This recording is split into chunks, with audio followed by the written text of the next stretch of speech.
All competitive exams short tricks के लिए आज से सब्सक्राइब करें हमारा channel crazy tricks with Mahendra और बेल आइकन पर क्लिक करना ना भूलें।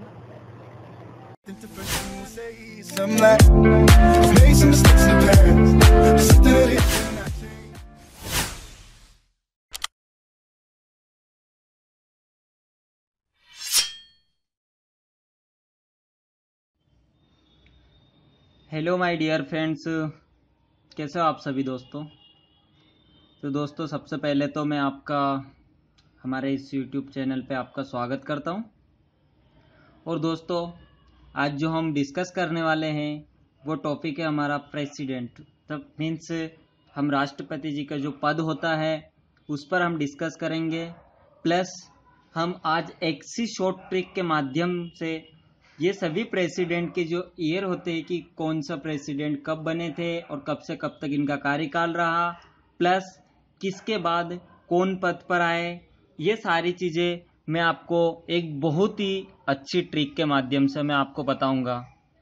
तो दोस्तों, मैं चाहता हूं कि हम पहले जो है उनके पद के बारे में डिस्कस कर लेते हैं, क्या इनके कार्य होते हैं, कैसे इनको बनाया जाता है, कौन इनका निर्वाचन करता है, ये सब चीज़ों पर हम पहले डिस्कस कर लेते हैं। देन उसके बाद हम लास्ट में ट्रिक को जानेंगे कि कैसे हम उनको याद रखेंगे। तो वो बहुत अच्छी ट्रिक है दोस्तों, जिसके माध्यम से आप एक बार ट्रिक को समझ लेंगे तो आपको कभी भी याद करने की ज़रूरत नहीं लगेगी, ये मेरी गारंटी है। ओके दोस्तों, तो हम प्रेसिडेंट के इस पोस्ट पर जो है, हम प्रेसिडेंट जी जो होते हैं हमारे, उस पर हमने वीडियो इसलिए बनाए हैं क्योंकि अभी 2017 में जो हमारा चुनाव है राष्ट्रपति का, और मुझे लगता है कि इस पर हर एग्ज़ाम्स में क्वेश्चन बनेंगे, क्योंकि जब इसी पर चुनाव है तो हर एग्ज़ाम इस पर क्वेश्चन बनाएगी कि क्या इनकी योग्यता होती है, क्या चीज़ है। वो सारी चीज़ों को हमने ध्यान में रखते हुए हमने सिर्फ और सिर्फ वो क्वेश्चंस निकाले हैं जो बहुत ज़्यादा आईएमपी होते हैं हर एग्ज़ाम के लिए। तो हम सिर्फ उन्हीं क्वेश्चंस को पढ़ेंगे, हम ज़्यादा ऐसे ही कुछ भी क्वेश्चन पर डिस्कस नहीं करेंगे। और हम जो डिस्कस करने वाले हैं वो ऐसे क्वेश्चन हैं कि उनकी 99% चांस रहते हैं वो एग्ज़ाम में आए। तो अगर आए तो क्वेश्चन, जब प्रेसिडेंट के टॉपिक पर से क्वेश्चन बनेंगे तो इन्हीं सब में से क्वेश्चन बनेंगे। तो दोस्तों, मैं आपसे रिक्वेस्ट करता हूं कि आप शुरू से आखिरी तक पूरा वीडियो देखें, प्लस प्रेजेंट ऑफ माइंड के साथ आप वीडियो को देखें। ऐसा नहीं कि आप वीडियो देख रहे हो, कुछ काम इधर कर रहे हो उधर कर रहे हो, ऐसा नहीं। आप प्रेजेंट ऑफ माइंड के साथ वीडियो देखें, हर चीज़ को समझते चलिए। मैं चाहता हूं कि आपको एक ही बार में हर चीज़ एकदम याद हो जाए। जैसे भी आपसे कोई पूछे कि क्या है, क्या होता है, तो वो हर डिटेल, हर क्वेश्चन का आंसर जो है आप दे सकते हो। तो दोस्तों, सबसे पहले तो मैं आपको बता देता हूं, यदि आप हमारे साथ नए जुड़े हुए तो आप हमारे चैनल को सब्सक्राइब कर लें। और दोस्तों, आप जैसे ही वीडियो देखते तो उसके बाद अपना जो है रिव्यू ज़रूर दिया करें, हमें बताएं कि आपको वीडियो कैसा लगा, जिसके माध्यम से हमारा भी मनोबल बढ़ता है कि आपको वीडियो अच्छा लग रहा है, बुरा लग रहा है, जो भी कमी है वो आप बता सकते हैं, या आपको कैसा लग रहा है वो आप बता सकते हैं। तो चलिए आइए हम शुरू करते हैं। सबसे पहले तो मैं बता देता हूं कि हमारे जो पहले जो हमारे पहले प्रेसिडेंट जी जो थे वो थे डॉक्टर राजेंद्र प्रसाद जी। और इनका कार्यकाल कब से कब तक था? 1950 से 1962 तक। ठीक है, ये चीज पर हम बाद में डिस्कस करेंगे। तो हम शुरू करते हैं। सबसे पहले, राष्ट्रपति का जो पद होता है उसके लिए क्या योग्यता होनी चाहिए। यदि आप चाहते हैं कि मैं राष्ट्रपति बनूं, खुद के लिए लेना है आपको, हर चीज को खुद पर सोच के इसे याद रखना है। यदि आप राष्ट्रपति बनना चाहते हैं तो आपको ये तो जानना जरूरी होगा कि आपको इसके लिए क्या योग्यता होनी चाहिए, क्या क्वालिफिकेशन होनी चाहिए आपकी, या फिर क्या चीज होना चाहिए, है ना, जिससे कि आप राष्ट्रपति के पद के लिए उम्मीदवार हो सकते हैं। तो इसके लिए तो सबसे पहला जो हमारा पॉइंट है वो है कि आप भारत के नागरिक हो। भारत के नागरिक साथ समझ रहे हो ना कि भारत का नागरिक होना और एक भारतवासी होना अलग चीज होती है। नागरिक हो मीन्स आप अपना हर चीज समर्पित कर रहे हो हमारे देश के लिए, तो आप भारत का नागरिक हो, ये आपका सबसे पहला पॉइंट है। दूसरी चीज, आपकी जो एज है, आयु है, वो मिनिमम 35 ईयर की, मतलब आप 35 साल के होने चाहिए, तब आप इसके योग्य हो। या अब इस पे क्वेश्चन बनता है कि अधिकतम आयु कितनी होती है। तो राष्ट्रपति के पद के लिए हमेशा याद रखना दोस्तों, कोई सीमा नहीं होती है, कोई भी सीमा नहीं होती है इसके लिए। ओके, तो हमारे दो पॉइंट क्लियर। अब हम आते हैं अगले वाले पॉइंट पर। लोकसभा का सदस्य निर्वाचित होने योग्य हो। आप अगर राष्ट्रपति के पद के लिए चाहते हैं कि मैं राष्ट्रपति बन सकता हूं, तो आपके लिए ये योग्य होना चाहिए कि आप लोकसभा के सदस्य निर्वाचित हो सकते हो। प्लस किसी भी सरकारी लाभ के पद पर ना हो, आप किसी भी सरकारी लाभ के पद पर नहीं होना चाहिए। ये चीज है योग्यता की, तो इस चीज को आप बिल्कुल याद रख लीजिए। भारत का नागरिक हो, 35 वर्ष हो, अधिकतम कोई सीमा नहीं है, लोकसभा का सदस्य निर्वाचित होने योग्य हो, किसी भी सरकारी लाभ के पद पर ना हो। अब चलिए आइए देखते हैं हम निर्वाचन में भाग लेते हैं। जो राष्ट्रपति जी का निर्वाचन जो चुनाव होता है, उसमें कौन कौन सदस्य जो है भाग लेते हैं, किसका वोट का प्रयोग करते हैं, तब जाके राष्ट्रपति जी का चुनाव होता है, तो वो हम देखते हैं। लोकसभा के चुने गए सदस्य, जो लोकसभा के सदस्य होते हैं चुने गए, वो सभी सदस्य इसमें भाग लेते हैं। राज्यसभा के सदस्य इसमें भाग लेते हैं, प्लस राज्य विधानसभा के सदस्य इसके अंदर भाग लेते हैं। तो ये लोग राष्ट्रपति के निर्वाचन में भाग लेते हैं। लेकिन एक चीज हमेशा ध्यान रखना है कि जो मनोनीत सदस्य होते हैं, मनोनीत सदस्य वो होते हैं कि जो चुनाव नहीं लड़ते हैं, लेकिन उनको राज्यसभा लोकसभा का सदस्य बनाया जाता है। तो वो ऐसे जो सदस्य होते हैं ना, वो इसमें भाग नहीं ले सकते हैं। जैसे कि हमारे गोविंदा जी को सांसद बनाया था, है ना, तो इस टाइप से जो है वो चुनाव नहीं लड़ते, लेकिन उनको सदस्य बनाया जाता है। शपथ, अब बात आती है राष्ट्रपति को जो शपथ दिलाता है। राष्ट्रपति को शपथ कौन दिलाएगा? भारत का मुख्य न्यायाधीश पद की गोपनीयता की शपथ दिलाता है, यानी कि सर्वोच्च न्यायालय का जो न्यायाधीश होता है वो शपथ दिलाता है। एकदम क्लियर होना चाहिए, शपथ भारत का मुख्य न्यायाधीश, याद आना चाहिए। निर्वाचन हो गया हमारा, शपथ दिलवा दी। अब चलते हैं हम कार्यकाल पर कि इनको कितने समय तक रहना है। तो इनको 5 ईयर तक रहते हैं। ओके, तो 5 साल का इनका कार्यकाल होता है।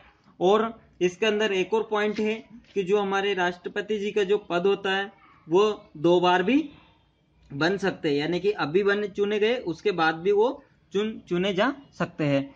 अब बात करते हैं वेतन की। इनको कितना वेतन मिलता है? तो मिलता है 1.5 लाख रुपए प्रति माह का वेतन इनको मिलता है। राष्ट्रपति जी को 1.5 लाख रुपए प्रति माह का वेतन मिलता है। राष्ट्रपति की मृत्यु के बाद उपराष्ट्रपति अधिक से अधिक 6 माह तक पद का भार संभालता है।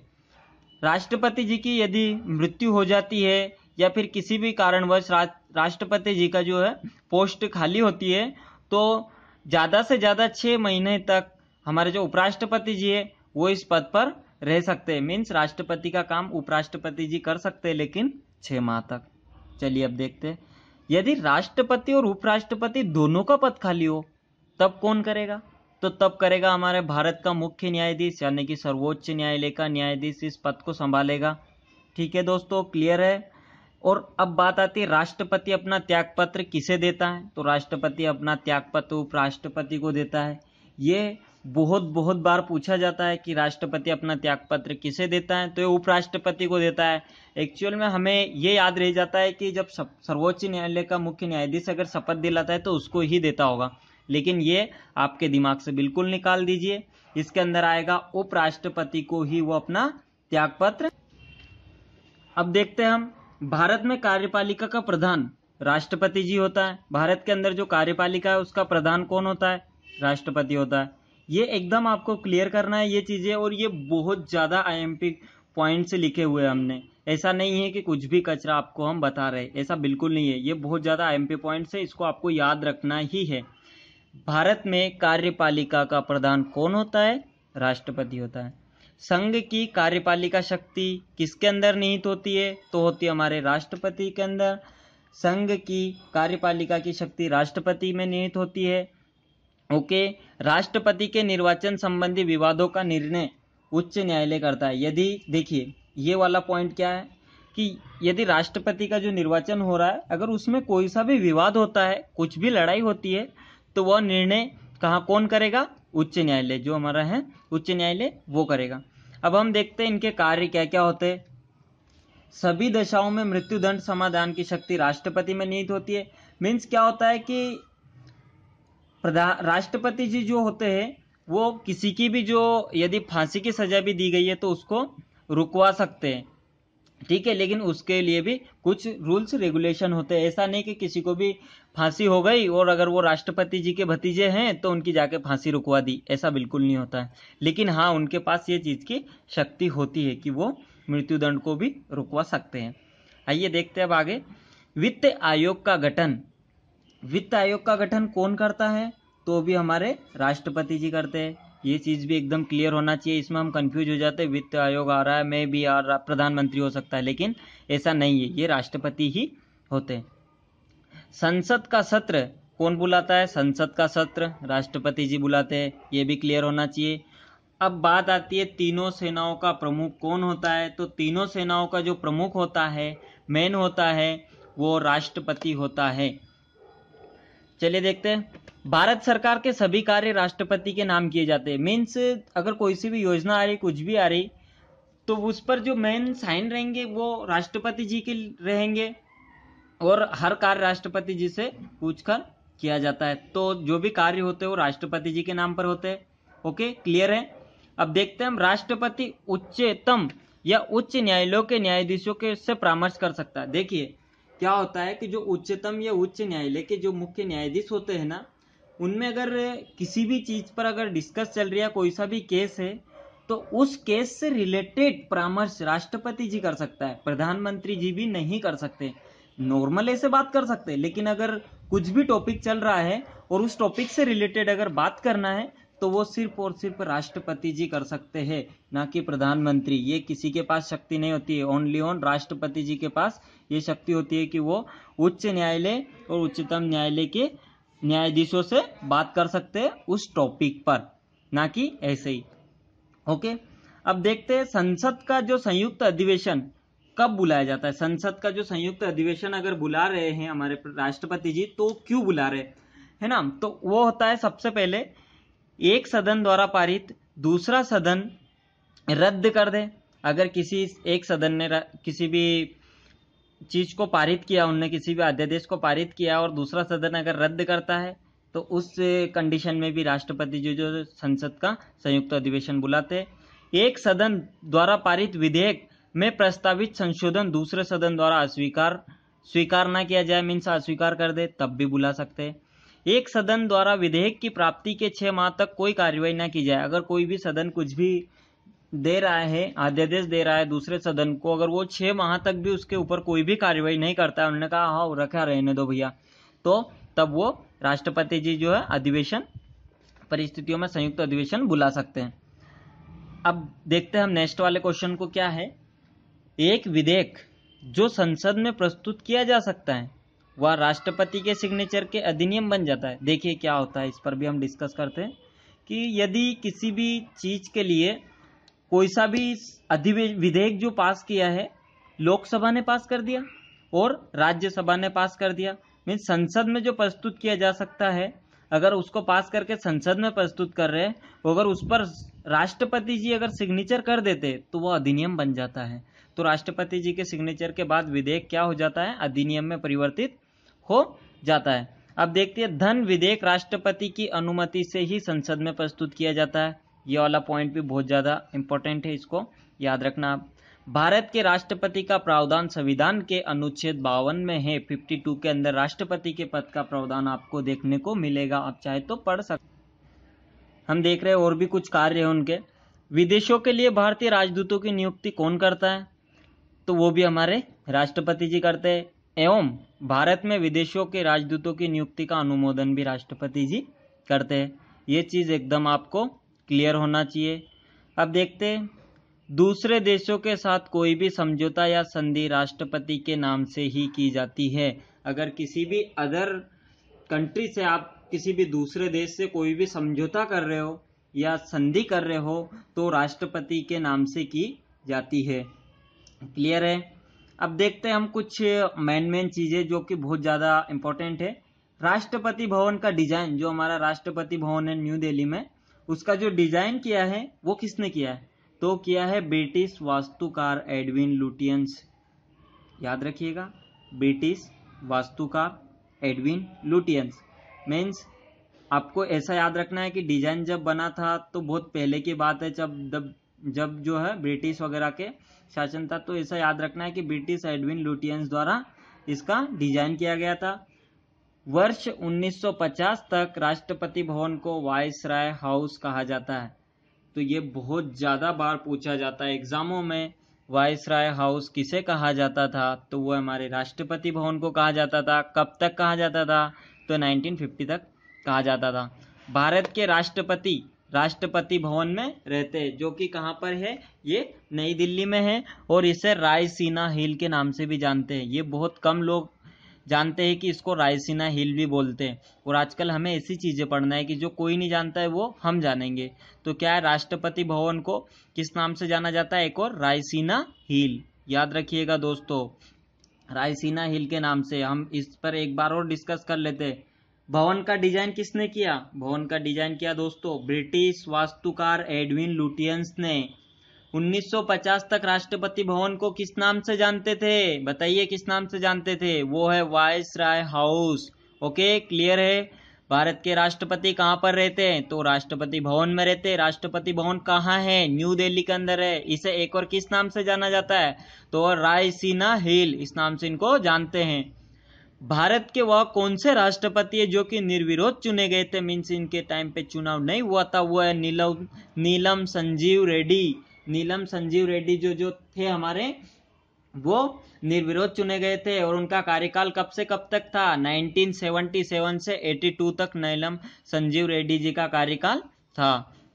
चलिए देखते हैं, प्रथम महिला राष्ट्रपति कौन बनी? तो वो थी प्रतिभा देवी सिंह पाटिल, जो कि पहली महिला राष्ट्रपति थी। और प्रेजेंट में कौन है? अभी कौन है? वो हमारे प्रणब मुखर्जी। और इनका कार्यकाल कब से कब तक है? तो ये 25 जुलाई 2012 से अभी चल रहा है इनका कार्यकाल। आई थिंक हो सकता है शायद 24 जुलाई 2017 तक इनका कार्यकाल रहेगा। मुझे कंफर्म नहीं है कि शायद 25 जुलाई या 24 जुलाई, बट 99% 24 जुलाई 2017 तक इनका कार्यकाल रहेगा। वो हम देख लेंगे और भी।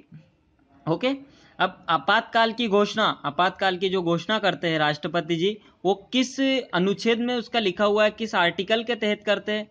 तो वो है 352। ये याद रखना है, भारत में आपातकाल की उद्घोषणा जो की जाती है वो आर्टिकल 352 के तहत की जाती है। भारत में अभी तक कितनी बार आपातकाल लगा है? कितनी बार? तो याद आना चाहिए आपको। 1962 चीनी आक्रमण के टाइम, 1971 भारत पाक युद्ध के समय, क्लियर है। 1987 आंतरिक गड़बड़ी के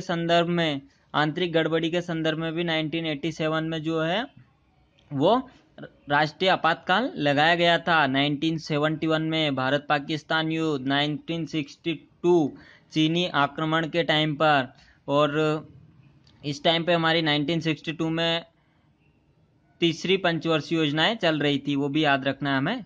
ओके, क्लियर है। तो आपातकाल भी क्लियर हो गया। 352 के तहत लगाया जाता है, 3 बार अभी तक लगा भारत में। अब देखिए क्या है, किसी भी चीज को पारित किया है लोकसभा ने, उसको राज्यसभा ने भी पारित कर दिया। अगर राष्ट्रपति सिग्नेचर नहीं करता है तो वो फेल हो जाता है। लेकिन अगर उसी चीज को फिर से दोहराई गई, उसी चीज को फिर से लोकसभा ने पारित कर दिया और राज्यसभा ने भी कर दिया, तो अब राष्ट्रपति जी को इस पर सिग्नेचर करने पड़ेंगे। मीन्स इनको करना पड़ता है। तो ये चीज, अगर किसी भी विधेयक को लोकसभा पास कर देती, राज्यसभा कर देती, अगर राष्ट्रपति जी द्वारा साइन नहीं किया जाता है तो वह विधेयक फेल हो जाता है। लेकिन अगर उसी विधेयक को डबल से वही प्रोसेस अपनाई जाए, लोकसभा पास करे, राज्यसभा करे, तो फिर थर्ड टाइम राष्ट्रपति जी। अब हमने देखा राष्ट्रपति जी को कैसे बनाते हैं, क्या योग्यता है। अब हम बात करते हैं, हटा भी सकते हैं राष्ट्रपति जी को या नहीं हटा सकते। ये सब चीजों पर हम डिस्कस करेंगे। अभी क्लियर कर देते हैं, बिल्कुल आपको एक ही बार में क्लियर होना चाहिए। क्या होता है, भारत में जो हमारे राष्ट्रपति जी है, उनके खिलाफ आप जब तक वो पद पर है, आप कहीं पर भी किसी भी हाई कोर्ट में मुकदमा नहीं कर सकते, ना उनकी गिरफ्तारी हो सकती है। ये राष्ट्रपति के पद पर जब रहते हैं वो तब नहीं हो सकता है। लेकिन क्या होता है, अगर हटाना ही है कुछ राष्ट्रपति जी, एक तो वो महान नागरिक होते हैं। देखो, सबसे पहले तो ये बता देते हैं हम, क्योंकि वो एक राष्ट्र के पति है, हमारे पूरे देश के जो महान, जो सबसे बड़ा सर्वोच्च जो होता है वो राष्ट्रपति जी का पद होता है। तो वो कभी भी ऐसा कुछ करता नहीं है आज तक, क्योंकि हमारे देश में महाभियोग के द्वारा किसी भी राष्ट्रपति को हटाया नहीं गया है, क्योंकि वो बहुत बड़ी मूर्ति होती है, बहुत ही महान व्यक्ति होते हैं, तभी एक राष्ट्रपति के लिए उनको चुना जाता है। लेकिन फिर भी अगर ऐसी परिस्थिति आती है कि उनको हटाना पड़े तो वो उसके लिए भी एक प्रोसेस है जिसे महाभियोग हम बोलते हैं। तो महाभियोग की प्रक्रिया जो है वो आपको आर्टिकल 61 में मिल जाएगी। आर्टिकल 61 के तहत राष्ट्रपति के पद को हम महाभियोग के द्वारा राष्ट्रपति जी को हटा सकते हैं। ये याद रखना है। ये कौन सा आर्टिकल में आता है? 61 में। अभी तक भारत में किसी भी राष्ट्रपति को महाभियोग के द्वारा नहीं हटाया गया, ये चीज भी आपको क्लियर होना चाहिए। महाभियोग चलाने के लिए कम से कम 14 दिन पूर्व सूचना आवश्यक है। अगर आप किसी भी राष्ट्रपति जी के खिलाफ अगर आप महाभियोग लाना चाहते हैं तो उसके लिए आपको 14 दिन पहले उनको सूचना देना होगा। महाभियोग क्या होता है? तो महाभियोग होता है एक अर्ध न्यायिक प्रक्रिया जो संसद में चलाई जाती है। महाभियोग कहाँ चलाया जाता है? अब आपको माइंड में आ रहा होगा कि अगर उनको हटाना है तो मे बी कि सर्वोच्च न्यायालय में चला जाए। नहीं, बिल्कुल नहीं।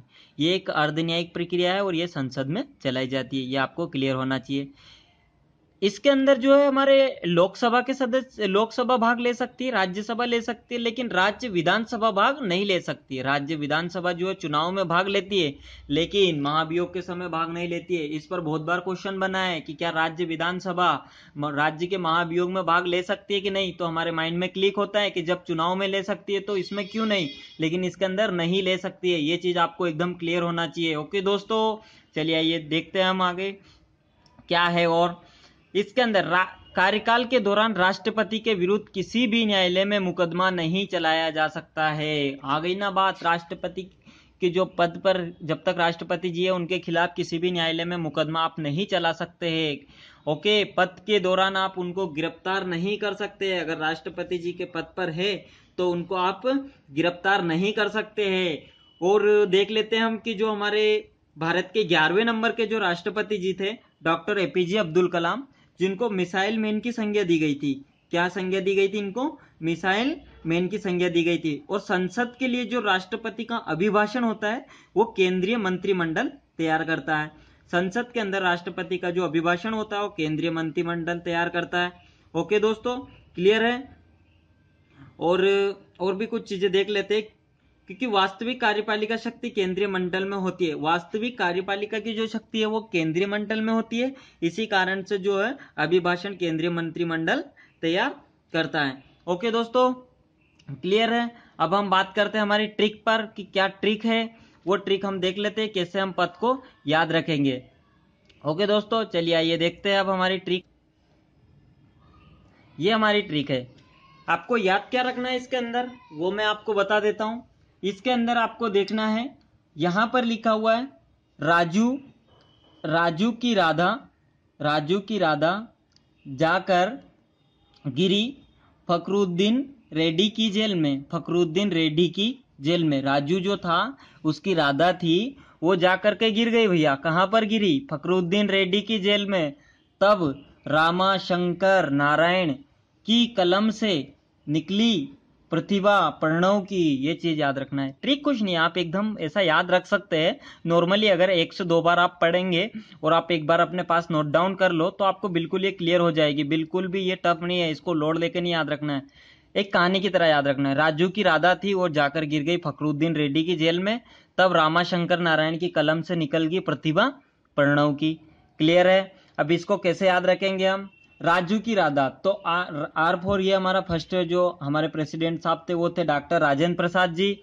उसके बाद हमारे जो दूसरे राधा, तो राधा से हम याद रखेंगे सर्वपल्ली राधाकृष्णन जी, वो हमारे सेकंड वाले प्रेसिडेंट थे। तो हमारा एकदम आपको ऐसे क्लियर हो जाएगा। जैसे प्रेसिडेंट से रिलेटेड कोई सा भी क्वेश्चन बनता है तो आपको जो एग्जाम में एक पेज दिया जाता है उसमें आप ये नोट डाउन कर सकते हैं, तो इससे आपकी सारी चीजें क्लियर हो जाएगी एकदम। ओके, क्लियर है?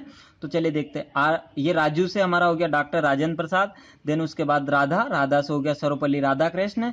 उसके बाद है हमारे जा फॉर जाकिर हुसैन जो हमारे तीसरे नंबर के थे। अब हमारी क्या क्या चीज क्लियर हो रही कि भाई राजेंद्र प्रसाद जी जो थे उनके बाद में कौन बने थे, तो हमारे राधा कृष्णन जी बने थे।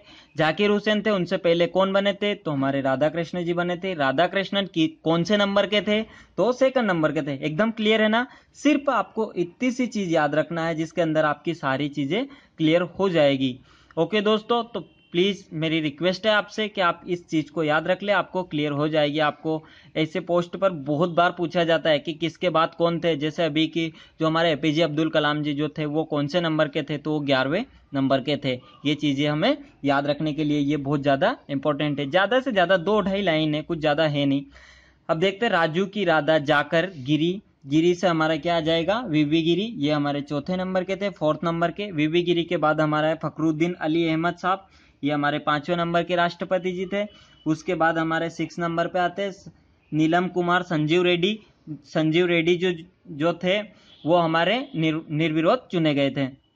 फिर उसके बाद आ जाता है हमारा ये जैसे हमारा आ जाता है 7वें नंबर के ज्ञानी जेल सिंह। ज्ञानी जेल सिंह के बाद रामाकृष्ण वेंकटरमन, रामाकृष्ण वेंकटरमन ये हमारे 8वें नंबर के थे।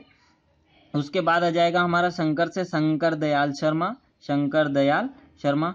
शंकर भगवान क्या है, बहुत बड़े दयालु थे। शंकर दयाल शर्मा, रामा कृष्ण वेंकटरमन, भगवान राम, ऐसा याद रख लो। रामा शंकर नारायण, रामा शंकर नारायण सब किसके नाम है, भगवान की, एक नारायण के नाम है, तो इनको याद रखो। के आर नारायण, के आर नारायण जी जो थे ये हमारे 10 नंबर के थे, 10 नंबर के आर नारायण। उसके बाद 11वें नंबर पे कलाम साहब, एपीजे अब्दुल कलाम साहब, क्योंकि मिसाइल मैन के नाम से जाने जाते हैं, बहुत बड़ी मूर्ति है भी एक तरीके से देखा जाए तो। फिर हमारी पहली महिला जो राष्ट्रपति बनी वो थी हमारे प्रतिभा देवी सिंह पाटिल, ये 12वें नंबर की। और प्रणब मुखर्जी जो हमारे हैं ये 13वें नंबर के। इस पर बहुत ज़्यादा क्वेश्चन बनेंगे दोस्तों, इसको याद रखना जरूरी है, क्योंकि अभी पूछा जाएगा कि जैसे ही राष्ट्रपति के अगर बने हुए अभी हमारे कोविंद जी का नाम आगे आ रहा है, कोविंद जी जो कि बिहार के राज्यपाल है, उनका नाम आगे आ रहा है, तो वो अगर बनते हैं तो उनका पूछा जाएगा कि कौन से नंबर के हैं, तो वो 14वें नंबर के हैं। उनसे पहले कितने नंबर के थे, 13 नंबर के थे।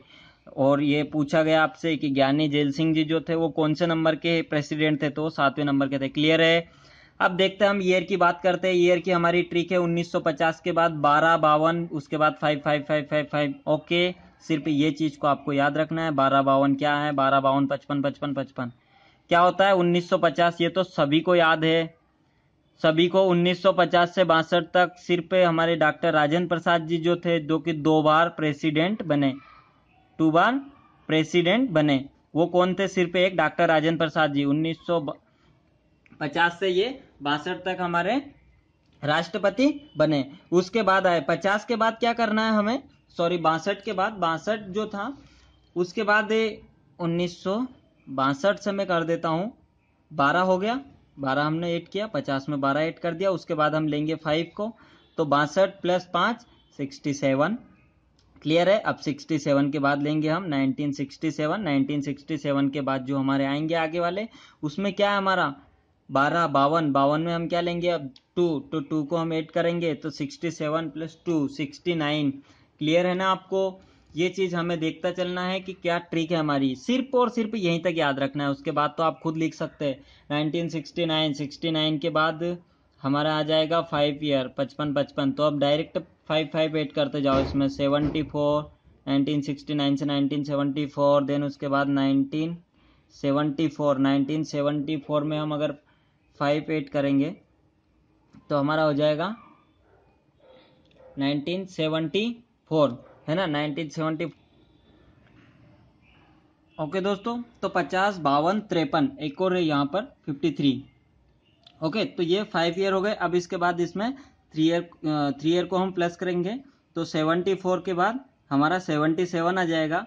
उसके बाद 77 के बाद 77 के बाद आपका आएगा 82। 82 के बाद में फिर यहाँ करेंगे हम 5 अब 5 करते जाएंगे, तो 82 + 5 87। ओके, क्लियर है। 87 के बाद हमारा आएगा 87, 87 से +5 92, 92 के बाद 1992, 92 के बाद में आपका आ जाएगा 197, 197 के बाद आपका आएगा 1997, 1997 के बाद आपका हो जाएगा ये 2002। तो 2002 में 19 1992 के बाद में आपका हो जाएगा 1997, 1997 से 1992। उसके बाद आपका एपीजे अब्दुल कलाम का कार्यकाल कब से कब तक था, तो ये था 2002 से 2007। उसके बाद आ जाएगा 2007 से 2012, और 2012 से ये था 25 जुलाई 2012 से अभी तक। सिर्फ आपको और कुछ भी याद नहीं रखना है, ये वाली हमारी ट्रिक को याद रखना है। इसके बाद में आपको याद रखना है तो वो है आपकी सिर्फ और सिर्फ एक चीज़, और वो क्या है वो मैं आपको बता देता हूँ। 1950 के बाद 12, 52, 53, 55, 55, 55, क्योंकि 12 साल 50 में 12 साल हमने ऐड किए, यहाँ पर +12, देन उसके बाद हमने +5, देन +2, देन +5, +3, उसके बाद +5, +5, +5, +5। तो ये चीज़ हमें याद रखनी ओनली। यहाँ पर +2 किया था, +5 किया। दोस्तों क्लियर होना चाहिए, मेरा मकसद है सिर्फ, और आपको याद होना चाहिए एक ही बार में। +5, +3, उसके बाद +5, 5 एज इट इज सारे में आ जाएगा। तो ये चीज़ें आपको एकदम क्लियर होना चाहिए दोस्तों। ओके, तो दोस्तों अब दीजिए हमें इजाज़त। और दोस्तों मेरी आपसे रिक्वेस्ट है, प्लीज़ आप वीडियो को लाइक, सब्सक्राइब और शेयर करना ना भूलें। और हाँ दोस्तों, कमेंट करके हमें ज़रूर बताएं। और यदि आप चाहते हैं हमारे व्हाट्सएप ग्रुप में ऐड होना, तो मैंने कमेंट के अंदर भी मैं नंबर मेंशन कर दूंगा, प्लस इसमें नंबर आपको हमने शो किए थे, तो उस नंबर पर आप ज्वाइन में लिख करके आप सेंड कर सकते हैं। हम आपको लेटेस्ट अपडेट्स व्हाट्सएप ग्रुप पर आपको मिल जाएगी। वहाँ से जो भी वैकेंसी आती है उसकी सभी अपडेट्स हम वहाँ पर देते रहते हैं।